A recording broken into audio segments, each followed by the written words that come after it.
नमस्कार साथियों। तो हम लोग आचरण की सभ्यता निबंध के महत्वपूर्ण प्रश्नों के बारे में पढ़ रहे थे। तो आज हम लोगों ने कल हम लोगों ने कल जो सरदार पूर्ण सिंह लेखक हैं इस निबंध के आचरण की सभ्यता, ठीक है, उसके जो उसका सारांश देखा था। तो आज का जो प्रश्न होगा वो हो जाएगा कि आचरण की सभ्यता का केंद्रीय विचार बताते हुए उसमें निहित संदेशों को उल्लेख कीजिए। जो सारांश था उसी के अनुसार आप इस प्रश्न को लिख सकते हैं, ठीक है? क्योंकि उसमें भी जो विचार बताए गए हैं निबंध में, उसी का संकलन मैंने उस प्रश्न में किया है। तो आज का जो प्रश्न है वो हो जाएगा कि आचरण की सभ्यता निबंध में वर्णित शुद्ध आचरण के महत्व और उसकी विशेषताओं पर प्रकाश डालिए। आइए इस प्रश्न को हम लोग देखते हैं। उसके बाद अगला प्रश्न हो जाएगा सरदार पूर्ण सिंह की निबंध शैली की विशेषताओं को उद्घाटित कीजिए।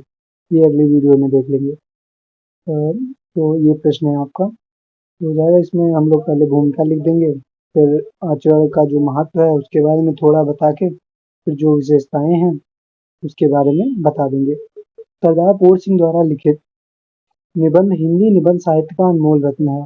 प्रस्तुत निबंध आचरण की सभ्यता सरदार पूर्ण सिंह जी की अमर कृति है, जिसमें सरदार जी ने यह सिद्ध किया है कि श्रेष्ठ आचरण ही सबसे बड़ी सभ्यता है।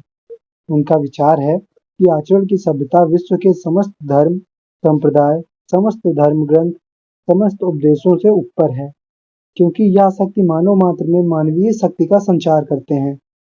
मनुष्य का सत्कर्म ही मानवीय समाज को उन्नतशील बनाने में सक्षम है। ठीक है।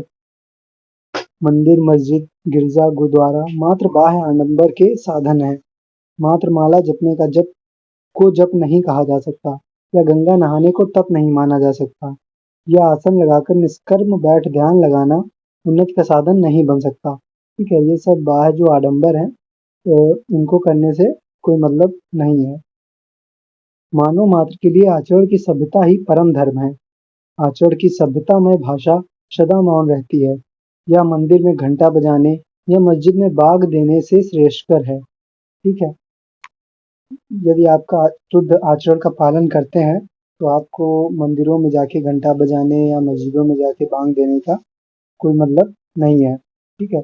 जैसे सच्चे प्रेम की भाषा शब्द रहित होती है, वैसे ही आचरण की सभ्यता बिना कुछ कहे सब कुछ कह देती है। निसंदेह विश्व में अनेक धर्म ग्रंथ हैं, जिनमें वेद, पुराण, रामायण, महाभारत, कुरान, ठीक है, आदि हैं। ये सब एक अंधे के लिए बेकार हैं। समस्त उद्देश्य एक बहरे के लिए बेकार हैं। इनसे तो और भी बदहजमी फैलती है।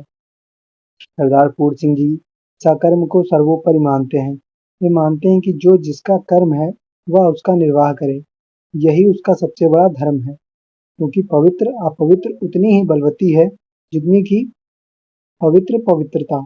एक जहाज का कप्तान भयंकर तूफान में संघर्ष कर सबका जान बचाता है, तो वह उसका सबसे बड़ा धर्म है। अब चाहे वह अपने निजी जीवन में शराबी हो या पर स्त्रीगामी, वह पवित्र अपवित्रता का पात्र है, किंतु वह उनसे तो अच्छा है जो मात्र मंदिर में बैठकर घंटी बजाते हैं और पर स्त्रियों को घूरा करते हैं। ठीक है। आचरण की सभ्यता वस्तुतः एक आंतरिक शक्ति है। अब जो ये इस निबंध की विशेषताएं हैं उनके बारे में देखेंगे कि आचरण की सभ्यता वस्तुतः एक आंतरिक शक्ति है। यहाँ राजा में फकीर छिपा हुआ है और फकीर में राजा।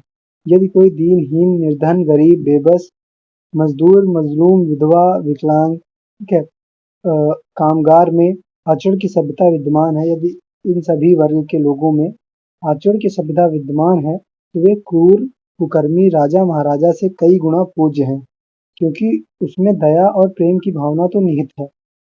आचरण की सभ्यता से युक्त व्यक्ति जाति, धर्म, भाषा, प्रांत, लिंग, गोत्र, संप्रदाय के बंधनों से मुक्त होकर समस्त मानव मात्र के कल्याण का कार्य करता है। वह सब में स्वयं का अनुभव करता है। उसमें तप, त्याग, लगन, प्रेम, बंधुत्व, अहिंसा, परोपकार, पर दुख, कातरता का भाव भरा पूरा होता है। ठीक है, उसके अंदर ये सारे भाव निहित होते हैं। वह सत्य, धर्म, न्याय, शक्ति, बुद्धि, कला और प्रेम का अनुयायी होता है। वह सर्वजन हिताय, सर्वजन सुखाय, सर्वोदय में विश्वास करता है। वह बाह्य आडंबरी या अंध कर्मकांड में विश्वास नहीं करता। अपितु आचरण की सभ्यता में विश्वास करता है। सरदार पूर्ण सिंह ऐसे ही आचरण की सभ्यता वाले व्यक्ति को सर्वोपरि मानते हैं। ठीक है, तो ये बहुत संक्षिप्त इसका उत्तर हो जाएगा। अब जो सरदार पूर्ण सिंह की निबंध शैली है, उनकी विशेषताओं के बारे में अगले वीडियो में चर्चा करेंगे। धन्यवाद।